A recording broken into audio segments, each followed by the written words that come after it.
What is going on, guys? Welcome back to a new deck video featured on the YGO Omega Beta, and an unexpected one at that. As requested by my brother Player 1, I was tasked during stream to show off the Ultra Athletes archetype, or UA for short. Now usually I don't do well the first time with decks, especially on stream, but thankfully UA is an easy deck to play with some really cool interactions and decent OTKs.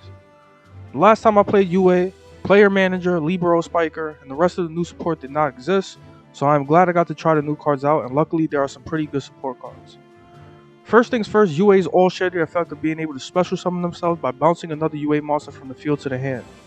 This is once per turn per monster, so it is important to know if you want to trigger UA Stadium or set up a different board in main phase 2 if you don't have lethal. Player Manager is a free extender from the hand, being able to special summon itself when any UA monster is summoned to the field. On summon, it can pop a card or negate the effects of all monsters on the field except UA monsters. I don't need to stress how amazing this is, especially if done defensively on your opponent's turn thanks to the Libero Spiker or other means. Player Manager is the only UA that cannot tag in for another monster, but it can be tagged out, so that is important to remember. Libero Spiker is another much needed level 4 for the deck that can tag out a level 5 or higher UA monster in the hand along with itself, summon any UA monster from the deck. This is really good with Player Manager in the hand and can help you set up your defensive UA monsters from the deck. UA Blockbacker is one of the two key defensive monsters that can negate a special summon monster's effect on summon without targeting, so it is pretty good. The other is Perfect Ace, who can discard a card to negate an effect and destroy it. They're pretty simple effects for monsters who you definitely want to summon off Libero for disruption or on main phase 2. For the offensive monsters, Dreadnought Dunker is the all-star of the deck as it can deal piercing damage and pop a card after an attack. Mighty Slugger gets an Armades-like effect which prevents any effects from being activated when it attacks, which can be relevant sometimes. Rival Rebounder can summon an additional UA monster from the grave or hand, but only when tribute summoned or summoned during the opponent's turn, which comes up a lot more thanks to Libero. Last but not least, we have the original level 4 UA Midfielder, who can quick swap a UA monster from the hand with another on the field, making it ideal for dodging effects, maximizing damage during the battle phase, or setting up Player Manager. With the trap penalty box being able to search from the grave, Foolish Burial Goods is highly recommended along with Pot of Extravagance to boost consistency. You rarely want to go into the extra deck here, but if you need to, the standard link monsters are always best.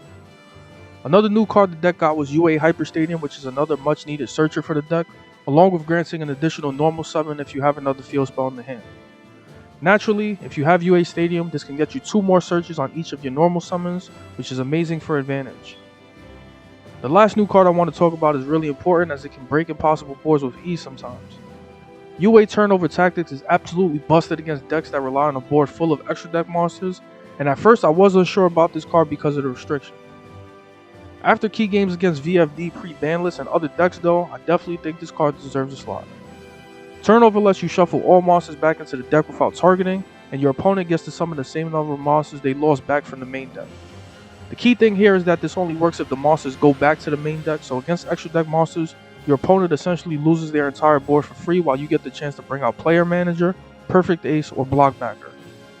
It's a very insane card, though it does require 2 UA monsters, so it can be tough depending on the matchup. UAs don't have a lot of defenses, the cards don't have much protection by themselves. You can only max out on 2 disruptions most of the time with Ace and Blockbacker if you're lucky, and Penalty Box doesn't do so well with many possibilities of removal. Because of this, the deck is highly geared to go second, hence the Lightning Storms and extra power jerseys. If you want to cut it down to 40, Power Jersey is fine at 1, but it can provide an easy OTK in some matchups, as the equipped monster may be able to attack twice with a pretty healthy attack boost thanks to it and UA Stadium.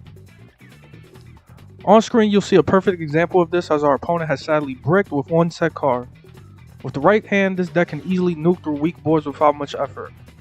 While the additional searching isn't needed, a simple hand with just Midfielder, Player Manager, and Dunker followed by Power Jersey can add up to 7,800 points of damage. If the opponent has a weak monster of some sorts, Dunker can pierce and get another attack for lethal thanks to Jersey. With another monster in hand, Midfielder can also quick tag a monster in to get that last push for lethal. Sadly though, we do need the extra monster piece for lethal here, but thanks to the opposing brick, we're going to have more than enough to end that duel right there. There is a somewhat similar situation here where we get lucky going up against a brick, but unfortunately my brain decided to shut off and activate Lightning Storm before Pot of Extravagance. I guess the excitement of nuking back row to then summon a Dreadnought Dunker got me a little too antsy, especially since my field spell does get hit with Ash Blossom. If I was a good Yu-Gi-Oh player and actually activated Extravagance, I probably could have got some good damage off this turn thanks to a Libero search.